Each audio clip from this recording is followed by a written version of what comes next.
তিনজন লোক আইছে যে সামনের এই জায়গাটা তিনজন লোক আয়া সাফারিতে কূপ দিছে গো দাঁড়া এখানে দাঁড়ায় সেটা কূপ মারছে গো দাঁড়া লড়বি না পরে আমার পকেট মাঠ বাইর করে মোবাইল টোবাইল সব কিছু নিয়ে গেছে।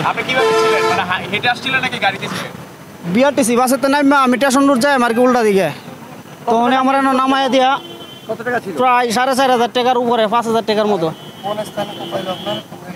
হ্যাঁ এই সামনে রে একটু সামনে ব্রিজের উপরে ব্রিজের উপরে কি ছিল তাদের সাথে? তাদের সাথে চাপাটিয়া ছিল, ঠিক আছে, মোটরসাইকেল ছিল, তিনজন লোক আছিল, তিনজন লোক মোটরসাইকেল ছিল। জি কতজন ছিল? তিনজন ছিল তাই না? জি।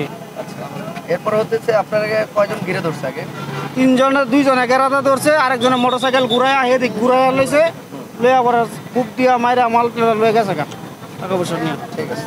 আপনি কি কি নিছে? মোবাইল নিছে, টাকা নিছে। কত টাকা ছিল আপনার কাছে? আমার কাছে 5,000 টাকা ছিল। আপনি আসলে কোথা থেকে এসেছিলেন? আমি আসছিলাম নেত্রকোনা থেকে, যাইতেছি শ্বশুর বাড়িতে। শ্বশুর বাড়ি কোথায়? নেত্রকোনা? শ্বশুর বাড়ি হলো আপনার ঢাকা দুহার মেঘলা বাজার। ঠিক আছে।